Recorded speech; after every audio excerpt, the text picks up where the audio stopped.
you. Hey everybody, it's Tim Garvin at South Fork coming to you. I'm here with some important people. Frank Bellucci, our superintendent here at South Fork. Pat Bistrian is our Greens chair. Tim Brenneman is building and grounds. And of course, John Grossman, our president. We're here to give you an update on some of the things with the back nine. And I'm going to turn it over to Tim Brenneman to lead the questioning. Thank you, Tim, and hello, everybody. We want to get right to it here. We're going to have a little bit of a roundtable conversation with each other. We do plan on sending a letter out to the entire membership, but as part of that, we wanted the opportunity to speak directly to you. And so, John, we have some important announcements, and so why don't you get started on that? Sure, we actually have one important announcement, and that's that we're going to have to close down the back nine for the renovation of holes 16, 17, and 18. We didn't campaign on this last year, but this is just really essential for the sake of safety. And as we look at it logistically, it doesn't make any sense in terms of our timing. Pat will talk about that. The safety of our members, and also importantly, the safety of Frank's staff. There's a lot of things that are going to be happening over there. We really need the space. It's unfortunate, but it's a reality. And we really want to get going on this thing. It's going to start September 15th. There's the bad news. I'm going to give it back to Tim. He's got more good news. Okay, thanks. And Pat, we have Gil Hance and their team coming in on or around September 15th, and we're going to get started. And wanted your perspectives. You've been involved in this longer than anybody, and have a good sense about some of the logistics involved in this, and wondered if you could talk to the membership. Well, in order to do this in the time that we have set forth to do it, and because we're starting late in the fall or early in the fall, and we can only work till bad weather, puts a stop to us, or we have to be done, and the project wouldn't be done. So we've got to get this done as quick as possible once we start. And the problem with our golf course is everything in the golf course runs, all holes run east and west. And we're going to be working on basically the north side of the golf course, as opposed our material stockpiles are on the south part of the golf course. So we have to cross the golf course in order to feed the material to the project areas. And in order to do that, we have to have access coming across each and every one of our holes, which makes it totally impossible to have traffic of players and have safety amongst the equipment and amongst the players. And we could just have to eliminate play altogether so that we can get this done in the span of time we have available, and get the grass up and have it so that it's completed, so that next spring we can play on total improvements. And that's probably the easiest way to explain it. It doesn't. Yeah, thank you, Pat. And Frank, the plans are, as we've done in the past, is for you and your team to assist and work with the Hance Group, and that means you guys are going to be in the middle of a lot of this.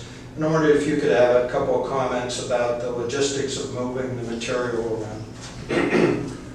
Well, there's just a lot of running back and forth, and it's all going to be across from 18 back and forth to our facility, back and forth all day long. So it would be unsafe for the workers with golf balls flying around, and I think it would be unsafe for the golfers too, with a lot of equipment moving. And just hazards, tripping hazards, holes, all sorts of things like that. And this is going to be with real big, heavy equipment, big trucks and big earth moving equipment, because we're going to move a lot of soils around a big area, because we're going to do 16, which is almost a 400-yard hole. And we're going to do 17, which is almost the same, well, more actually, and 18. So we're going to take up a lot of room, need a lot of space, and we're going to move a lot of material. And we just can't have golf carts and people and balls flying at the same time. And we don't have enough people really to create that safety and feel comfortable with it. Thanks, Frank and Pat and Tim. This means we have a little bit of pressure on the golf staff to organize and get everybody out on the front nine, and I wanted you to talk about the golf experience for the members there. Yeah, logistically, we're getting back to some kind of normal post-Labor Day schedule with play. We've gotten through COVID. We've had tremendous amounts of play in the fall the last few years. Last year, it substantially dropped off. Play has been generally the same as last year, so we don't expect, September and October to be really inundated with member play, but when we do it, what we'll do is we'll have 2-hour intervals. So you'll have the tee from, let's say, 8:30 to 10:30, okay? And you'll have a group of tee times there. Once that group goes out, you have a 2-hour window, okay? As the groups start to rotate back around to play 18, and then we redo the same schedule from about 12:30 to 2:30, and then basically we have open play after 4:15. But between the two-hour windows and open play, which means you don't have to reserve a tee time pretty much, which some people will be happy with, then we should be able to get everybody out. Yeah, great. And I just want to say that we went through a series of communication meetings last year. The design was to be as transparent as we possibly could about the nature of the project and the implications of it. At that point, we provided the information that we had at the time, which was that we did not think we would have to close the course, that we would have at least some holes open on the back nine. So we own that, we're responsible for it.